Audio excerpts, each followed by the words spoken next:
BBC আন্তর্জাতিক সংবাদে আপনাদের সবাইকে স্বাগতম। এই মুহূর্তে আমাদের হাতে এসে পৌঁছানো ইরান ও যুক্তরাষ্ট্র এবং ইসরায়েলের সকল ধরনের যুদ্ধের নতুন আপডেট আপনাদেরকে জানিয়ে দিব। শুরুতেই থাকবে সংবাদ শিরোনাম, এরপর বিস্তারিত।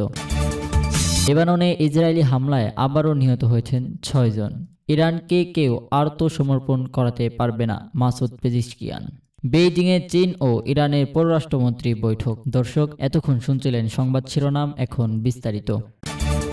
শুরুতেই থাকবে লেবাননে ইসরায়েলি হামলায় নিহত হয়েছেন আরও 6 জন। লেবাননে ইসরায়েলি ড্রোন ও বিমান হামলায় 6 জন নিহত হয়েছেন এবং 3 জন স্বাস্থ্যসেবা কর্মী আহত হয়েছেন। দেশটির স্থানীয় ও সরকারি সূত্রে এ তথ্য জানানো গেছে। বুধবার 6 মে লেবাননের জাতীয় সংবাদ সংস্থা জানিয়েছে, মেফদন শহরে ড্রোন হামলায় 2 জন নিহত হয়েছেন এবং জাউতার আল শারকিয়ায় ও জাউতার আল গারবিয়ায় মধ্যবর্তী এলাকায় অতিরিক্ত বিমান হামলা চালানো হয়েছে। সংস্থাটি আরও জানায়, পশ্চিম বেকা অঞ্চলের জেলার শহরে একটি পৃথক হামলায় আরো 2 জন নিহত হয়েছে বলে ঘটনাস্থলে উদ্ধার অভিযান চলছে। এর আগে দক্ষিণ লেবাননে বেশ কয়েকটি শহরে ইসরায়েলি হামলায় 1 জন নিহত ও 3 জন স্বাস্থ্যসেবা কর্মী আহত হয়েছেন বলে জানিয়েছে সংস্থাটি। এছাড়াও নাবেতিয়া জেলায় আদর্শিত শহরে একটি পৃথক ইসরায়েলি বিমান হামলায় 1 জন নিহত হয়েছেন।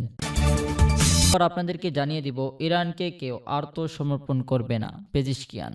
ইরানের প্রেসিডেন্ট মাসুদ পেজিশকিয়ান বলেছেন, কেউ আমাদের আত্মসমর্পণ করাতে পারবে না। যুদ্ধ শেষ করার আলোচনা ছাড় না দিলে যুক্তরাষ্ট্রের কঠোর অভিযানের হুমকির জবাবে তিনি এই কথা বলেন। মাসুদ পেজিশকিয়ান বলেন, শিয়া ধর্মাবলম্বীদের প্রয়োগের বাধ্য করা যায় না। তিনি সামাজিক যোগাযোগ মাধ্যমে এক্স এ একটি পোস্ট জানান, ইরাকের প্রধানমন্ত্রী তিনি কথা বলেছেন এবং সেই আলাপের মধ্যপ্রাচ্য থেকে সামরিক হুমকি সরিয়ে নেওয়ার জন্য যুক্তরাষ্ট্রকে আহ্বান জানিয়েছেন। ইরানের বিপ্লবী গার্ড জানিয়েছে, হরমুজ প্রণালীর জন্য তাদের নতুন নিরাপত্তা পরিকল্পনার জন্য হলো একটি প্রণালী দিয়ে অস্ত্র ও রসদ পৌঁছানো ঠেকানো, যা এই অঞ্চলের অবস্থিত মার্কিন সামরিক ঘাঁটিগুলোর জন্য একটি অন্যতম বাধা। যুদ্ধ শেষ করার জন্য যুক্তরাষ্ট্র ও ইরানের মধ্যে আলোচনা অন্যতম প্রধান বাধা ছিল এটি। এদিকে মার্কিন প্রেসিডেন্ট ডোনাল্ড ট্রাম্প জানিয়েছেন, তেহরানের সাথে আলোচনা এগিয়ে নেওয়ার সুযোগ করে দিতে মার্কিন অভিযান প্রজেক্ট ফ্রিডম স্থগিত করা হয়েছে।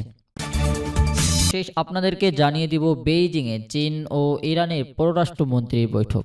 চীনের রাষ্ট্রীয় সংবাদ সংস্থা সিনহুয়া জানিয়েছে, বুধবার 6 মে বেইজিংয়ে চীনের পররাষ্ট্রমন্ত্রী ওয়াং ই এবং ইরানের পররাষ্ট্রমন্ত্রী আব্বাস আরাগচি বৈঠকে বসেছেন। তবে এ বিষয়ে বিস্তারিত কিছু জানানো হয়নি। এর আগে ইরানের সংবাদ সংস্থা ফার্স জানিয়েছিল, আরাগচি ওয়াং এর সাথে দ্বিপাক্ষিক সম্পর্ক এবং আঞ্চলিক ও আন্তর্জাতিক ঘটনাবলী নিয়ে আলোচনা করবেন। আরাগচির এই সফর আগামী সপ্তাহে ডোনাল্ড ট্রাম্পের চীন সফরের আগে অনুষ্ঠিত হচ্ছে, যেখানে তিনি চীনের প্রেসিডেন্ট শি জিনপিং এর সাথে সাক্ষাৎ করবেন। ইরানের উপর তার প্রশাসন ও ইসরায়েল হামলা চালানোর পর ট্রাম্প তার সফরে স্থগিত করছে।